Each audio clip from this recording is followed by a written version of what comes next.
Some words cut deeper than any blade ever could. The concrete walls of the Apollo Theatre seemed to close in around Sammy Davis Jr.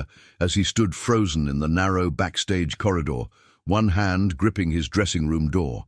Through the thin partition, a reporter's voice carried clearly, followed by the unmistakable baritone of James Brown delivering his verdict like a judge pronouncing sentence. The words hung in the stale air, thick with cigarette smoke and broken dreams. Sammy was the worst of the Rat Pack, a desperate man chasing white approval. His remaining eye burned with tears he refused to shed, the glass one staring forward with the stoic indifference he'd perfected. Over decades of smiling through pain. Behind him, the muffled roar of the legendary theatre buzzed with anticipation for the night's performance. But all Sammy could hear was that single phrase, echoing like a death knell, the worst of the Rat Pack. From James Brown himself, the man who'd become the voice of black pride, the symbol of everything. Sammy apparently wasn't. His fingers trembled against the doorknob as he thought of Frank, Dean and Joey laughing in Vegas penthouses while he navigated two worlds that both claimed him, yet neither fully accepted. Tonight was supposed to be a celebration, a charity event, bringing together two generations of black excellence. Instead, it had become his trial. And Sammy Davis Jr. had never walked away from a stage in his life. The highway stretched endlessly before them that November night in 1955, headlights cutting through California darkness like searchlights hunting for meaning in the void. Sammy sat in the passenger seat, his father driving, both exhausted from another grueling show with the Will Maston Trio when the world exploded in glass and screaming metal. The impact drove the pointed cone of the car's bullet nose through the windshield and into his face, stealing his left eye in an instant of unimaginable agony that would have broken lesser men into dust and forgotten dreams. The hospital room became his crucible, photographers lurking outside like vultures, while America watched to see if the tap-dancing wonder boy would crumble or rise. His father wept openly, but Sammy refused the luxury of surrender, his remaining eye blazing with defiance as he traced dance steps with his fingers against the starched white sheets. The patch they gave him became his new face to the world, and he wore it like warriors wear their scars, not as shame, but as testimony to survival. 6 weeks later, against every doctor's warning, he returned to the stage in Philadelphia. His depth perception shattered, but his spirit diamond-hard and unbreakable. The audience held its collective breath as he launched into his routine, tapping rhythms that defied physics and limitation, singing with a voice that carried the weight of resurrection. He spun, he leaped, he became living proof that tragedy was merely intermission, not finale. The standing ovation lasted 7 minutes, but Sammy had already won something far greater than applause. He'd transformed his greatest loss into his most powerful testimony of unshakable human will. The Sands Hotel glittered like a diamond mounted on velvet desert darkness when Frank Sinatra first called him over to the table where legends played cards and rewrote the rules of American cool. Dean Martin poured the drinks, Joey Bishop cracked wise, Peter Lawford worked his royal connections, but Sammy became the heartbeat, the one who could do everything these titans could do and then dance circles around their combined talents while singing in 7 different voices. He was the only black face in their constellation, and America watched this integration play out nightly under the stage lights.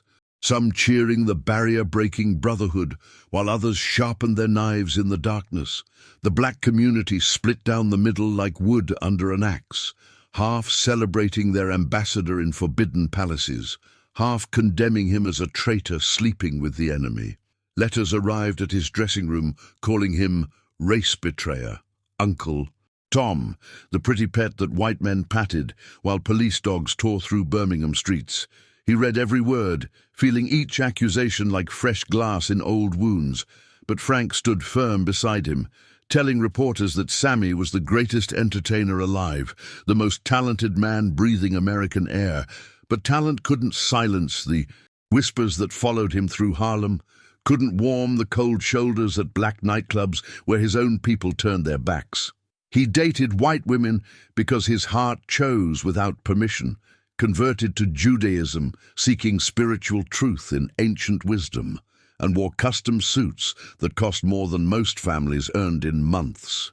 Each choice became ammunition for critics who wanted their heroes to suffer visibly, to carry rage like banners rather than sophistication like armor against a world designed for their destruction. James Brown exploded onto the national stage like a thunderclap, answering centuries of silence, his processed hair flying wild as his body defied gravity. And every rule white America had written about how black men should move through space. He was pure electricity, wrapped in sweat-soaked silk, screaming raw truth through microphones that couldn't contain the fury and pride pouring from his chest. While Sammy tap-danced in tuxedos for integrated audiences in Vegas, James built an empire on Chitlin. Circuit stages, preaching self-determination to packed houses who saw themselves reflected in his defiant posture and uncompromising sound. The godfather of soul became the voice of a generation rejecting assimilation, his anthem rising from car radios and protest marches alike as cities burned and rebuilt themselves in the image of new possibility. He purchased radio stations, hired all-black bands, and demanded his worth in cash money before stepping on stage, teaching his people that excellence deserved compensation without apology or genuflection. When reporters asked about other black entertainers, James never hesitated to draw clear lines between revolution and accommodation, between those who demanded respect and those he believed performed for scraps from tables where they'd never be invited to sit as equals. During a fiery interview that would echo through generations, James leaned forward with eyes burning like judgment itself and spoke words that would shatter Sammy's carefully constructed world, questioning how any black man could sing and smile for the same crowds who denied his brothers basic dignity, wondering aloud whether talent used to comfort oppressors wasn't just another form of betrayal dressed in sequins and soft shoe. The magazine arrived on a Tuesday afternoon when sunlight pooled cruelly across Sammy's mahogany desk, illuminating the glossy pages of jet-like evidence at a trial he never knew he was attending. His remaining eye traced the words once, twice, then a third time, as his hands began trembling with such violence the pages rustled like dying leaves, each sentence landing like fists against the careful armor he'd constructed from standing ovations and presidential handshakes. Sammy Davis Jr. represents the worst of what happens when a Negro forgets his people for white acceptance, James Brown had declared, the ink carrying contempt that seemed to burn through paper into flesh, and suddenly every sacrifice the eye lost, the death threats survived, the loneliness of being the only transformed into ash in his mouth. He stood abruptly, the chair crashing backward as 20 years of swallowed rage finally demanded space in his throat, and he hurled the magazine across the room where it struck a framed photograph of himself with Kennedy, glass spiderwebbing like his composure. The word sellout echoed through chambers of memory where he'd marched quietly, donated secretly, absorbed hatred from both sides of the color line while smiling until his face ached, and now this titan of soul music had reduced his entire existence to cowardice dressed in tap shoes. His reflection stared back from a dozen framed moments with presidents and kings, but suddenly Sammy couldn't recognize the man behind the performance, couldn't remember when the mask had fused permanently to skin, couldn't breathe past the question burning like acid. Had James Brown simply said aloud what everyone whispered? The silence in his Beverly Hills mansion felt like judgment rendered without appeal, thick enough to choke on as Sammy moved. Through rooms populated by ghosts of glory, photographs lined every wall like stations of a painful cross. Here with Martin Luther King at a fundraiser nobody photographed. There with Harry Belafonte counting cash for freedom riders in backroom secrecy.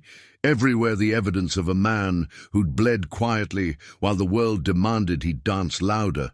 His fingers traced the frame, holding that moment in Selma, his face deliberately cropped from history books, and the irony tasted like copper on his tongue, invisible in his sacrifice, hypervisible in his success. Altovise found him there in the hallway of forgotten heroism, her hands gentle on shoulders that carried decades of impossible weight. And when she spoke, her voice cut through his spiral like gospel truth. "Baby, they don't know about the schools you built or the bail you posted or how you nearly lost everything backing the movement when cameras weren't watching," she whispered, turning him toward a shoebox stuffed with receipts and letters, tangible proof of revolution funded by rhinestones and footwork. "James Brown gets to be loud because men like you paid for the microphone." But her words couldn't silence the burning question that had colonized his chest, whether authenticity demanded visibility, whether quiet resistance counted when nobody kept score, whether he'd traded his soul for stages that would never fully claim him. The Rat Pack had given him access that felt like progress and tasted like compromise, every laugh with Frank a small victory that cost him credibility in barbershops and church basements where his name sparked debate hot as summer concrete. He'd become a bridge nobody wanted to cross, suspended between worlds that both claimed and rejected him. Then the phone rang with an invitation that felt like destiny wrapped in danger. James Brown's charity event in Harlem, the Apollo Theater waiting like a final exam he'd spent 50 years preparing for yet dreaded absolutely. The envelope arrived by messenger, cream-colored paper that trembled in his hands like a white flag between warring nations, the embossed lettering spelling out both opportunity and potential destruction. His manager's voice cracked through the telephone line with panic barely contained, warning him that accepting meant walking into a lion's den where half the audience would measure his blackness against standards he'd supposedly failed, where James Brown's people would watch for stumbles like hunters tracking wounded prey.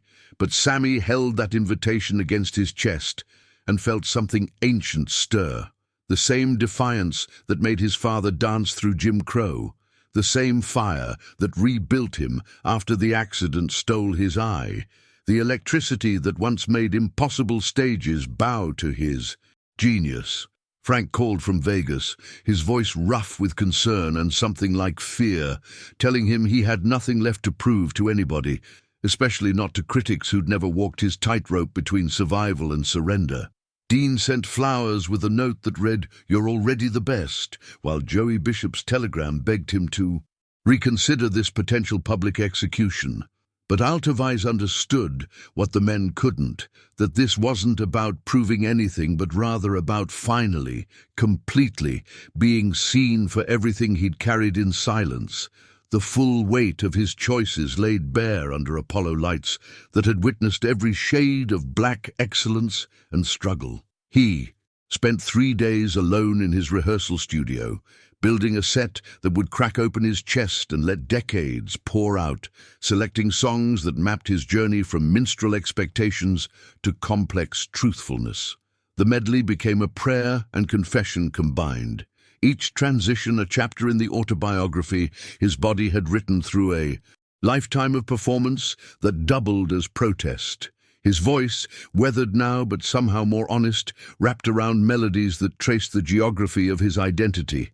The Jewish prayers he'd adopted finding harmony with gospel shouts, Broadway polish revealing rather than concealing the blues underneath. The night before leaving for Harlem, he stood before his mirror, practicing not his steps, but his dignity, rehearsing the posture of a man who decided that being misunderstood beat being invisible, that facing James Brown's judgment mattered less than facing his own reflection with integrity intact. The Apollo stage stretched before him like Judgment Day, paved in worn wood, each scuffed, blank holding ghosts of giants who'd proven themselves in this cathedral where talent was religion and authenticity the only acceptable offering. Sammy stepped into the spotlight, and the crowd's murmur dropped to cathedral silence, thousands of eyes measuring whether this man who dined with presidents remembered the language of struggle.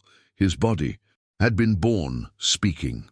He closed his remaining eye and let the first note rise from somewhere deeper than performance, a sound carrying every slur he'd swallowed, every door that opened only after he'd battered it down with undeniable genius. The medley began with a prayer his Jewish soul had memorized, then shifted into gospel that his grandmother's hands had taught him, each transition erasing the boundaries others insisted defined him.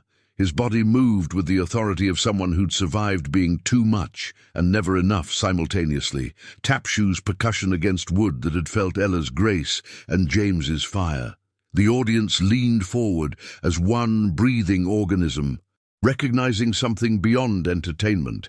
This was testimony, a man splitting himself open to reveal the contradictions he'd carried as both burden and badge.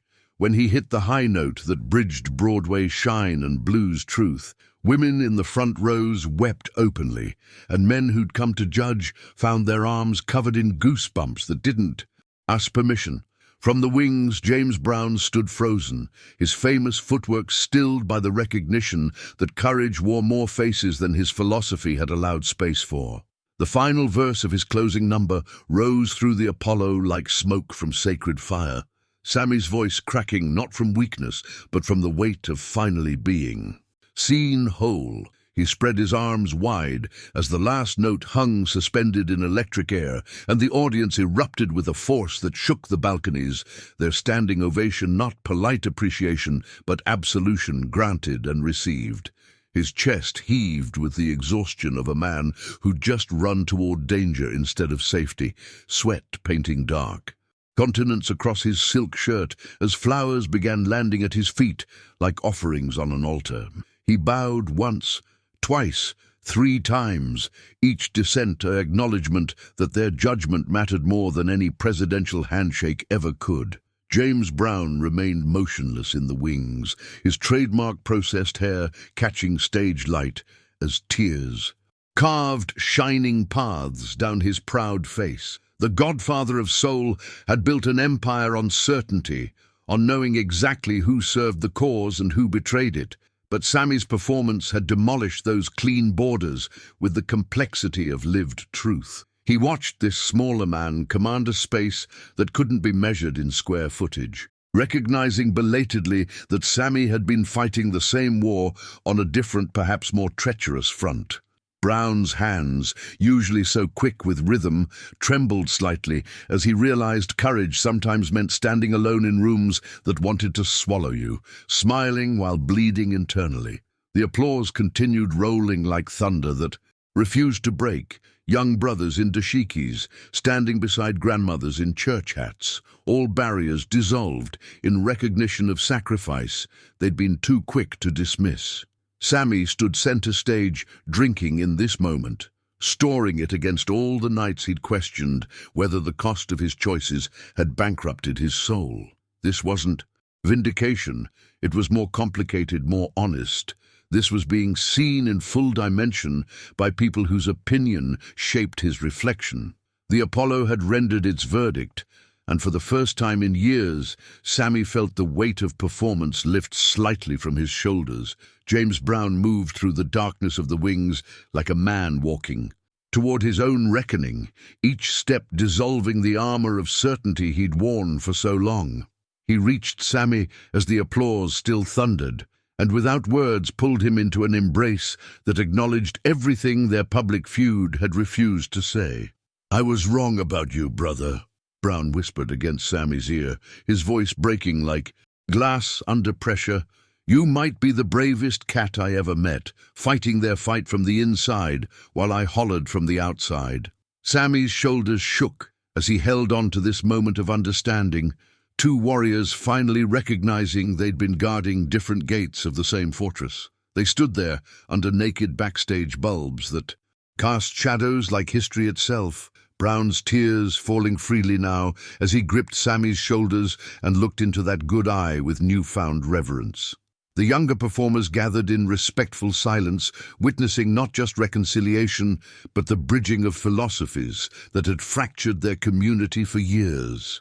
Sammy nodded slowly, accepting the apology, but also offering his own for the pain of misunderstanding, both men acknowledging that freedom's path winds through territories too complex for simple judgment. The Apollo's ancient walls seemed to exhale, having hosted this necessary healing. News of that night rippled outward like stones thrown in still water, reshaping how a generation understood the price of progress and the courage required to walk different roads toward dignity. Sammy continued performing until his body could no longer carry the weight of his gifts. But something fundamental had shifted after Brown's embrace. He moved through his final years, knowing his people had finally seen him whole, had granted him permission to have been complicated and human and brave in ways that defied easy categorization.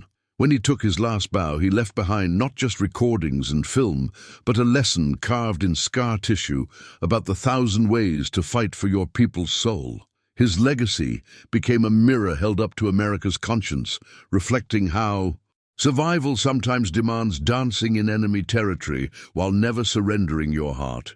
The photographs with presidents and gangsters, the conversion and the interracial marriages, the tap shoes and the one good eye, all of it formed a story too vast for simple heroes or villains. Sammy had lived between worlds not because he was lost, but because someone had to build bridges across chasms of hatred, even when both sides questioned his loyalty.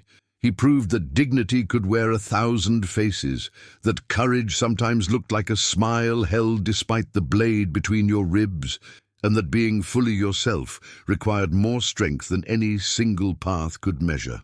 What price would you pay to stand authentic in a world demanding you choose sides? Subscribe to witness more untold stories of courage that changed history.